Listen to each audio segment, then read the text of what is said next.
When you think of happiness, you might think of your families or doing something you love. But have you ever really considered that happiness anytime, anywhere, could be a choice you always have available? For the past 6 years, I've had the pleasure of working with seniors. And one of the things I love the most about them is their strength in choosing to be humble, loving, and selfless, making them happier people. Happiness is defined merely as the state of being happy. It isn't defined as wealth, success, or luck. And that's because happiness is what you make it and when you decide to make it. Dan Gilbert, a psychology professor at Harvard who studies the science of happiness, believes our brains have an ability similar to a simulator that has tremendous unknown effects on our daily experiences. His research shows that we can choose how we feel about something before we experience it.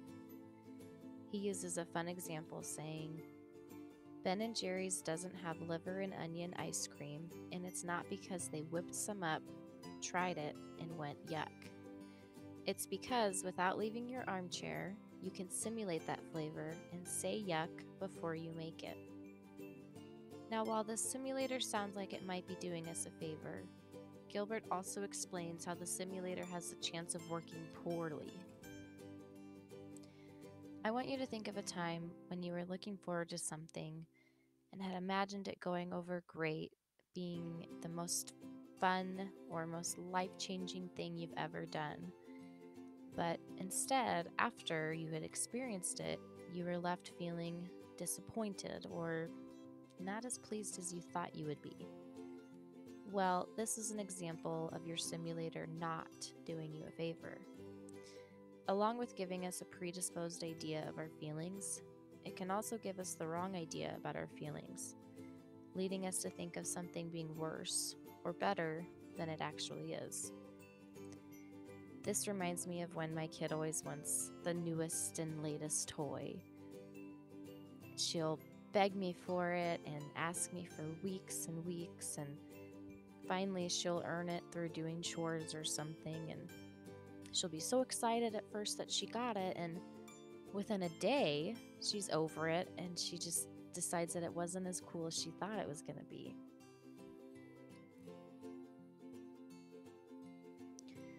So what if we could harness and train this simulator's ability to be efficient in keeping us in a state of happiness or experiencing more moments of happiness?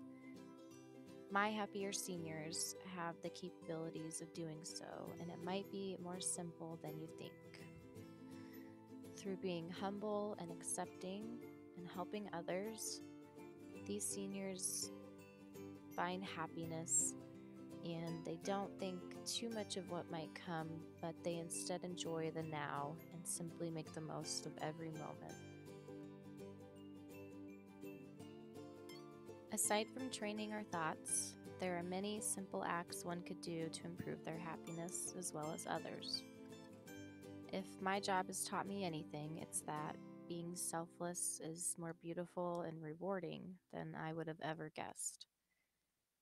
One senior that I work with, Barb, is a retired social worker, and all day, every day, she is continually looking for someone to help. Despite her dementia, which causes her to ask you every 5 minutes what she can do to help, Barb was always a loving, caring, and selfless person throughout her life. Her family describes her as always being the person you could count on to help you and put your needs before her own. And before her state of dementia, and still today, Barb would tell you many stories of her life, and not one of them would be unhappy.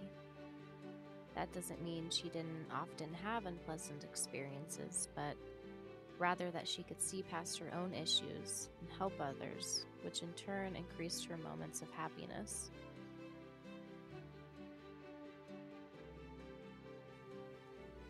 Barb's gift of being selfless was her key to happiness. The renowned author Andrew Weil talks about the benefits of being selfless in his book titled Spontaneous Happiness. In one chapter, he talks about how putting other people first can immensely affect one's happiness, as well as those around them. When we place other people first, or commit selfless acts to help other people, we have the chance to see outside of our box of life problems, which allows us to give our minds a rest and see things in a different perspective.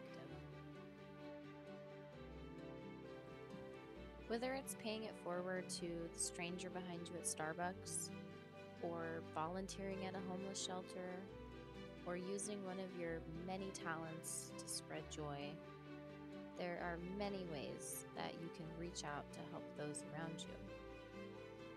For me, it's being able to take home torn or misfitted clothes from my residents to sew or hem. For them, it's such a treat since many of them don't have the funds or the capability to go shopping. I take them home on my time off to fix them, and it takes some time and effort, and it isn't always what I would rather be doing when I first get off of work, but it brings them so much joy, and their gratitude makes it all worthwhile. So who wouldn't want to make someone's day brighter by putting them first instead of themselves?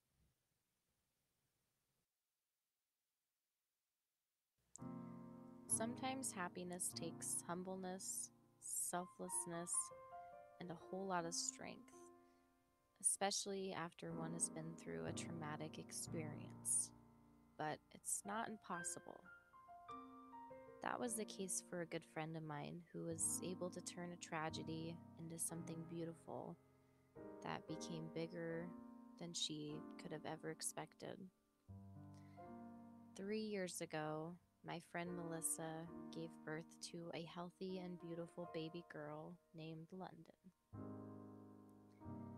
One seemingly ordinary night, when London was just a year and a half old, Melissa was rocking her to sleep. Never did she expect that this would be the last time that she got to hold her baby, the life she created, in her arms with a beating heart. Later that evening, she went to check on her and found her blue and no longer breathing. She rushed her to the hospital, and she was pronounced dead. The tests all came back with little information, but when they did reveal something, it was that she had suffered from SIDS, or sudden infant death syndrome. London's passing left Melissa devastated and on the brink of giving up on life entirely. But family, church, and friends and I were there to comfort her and got her through the hardest days. It was in those times when Melissa realized how lucky she was to have people around her to talk to, people willing to cook a meal for her, help her clean, do laundry, just help her keep her life afloat while she tried to repair herself and her family.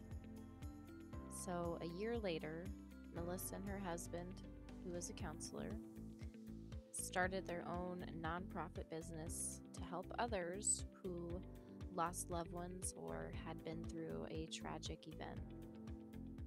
And they offer services such as laundry, cooking, cleaning, and counseling in honor of London and to give back what many other people had given them. Through their altruistic decision to help others, even shortly after a painful time in their lives. Melissa and her family were able to find closure and healing with their strength to help others, even in the wake of loss. Happiness is many things in many forms, such as humbleness and selflessness. But one thing that they all have in common is the fact that they are all choices that anyone could make in any given situation to help others, to help themselves, improve their lives, and overall happiness. Choosing to have this sort of disposition in regard nestled into our daily lives can prevail a happiness that is bigger and more beautiful than you could have imagined.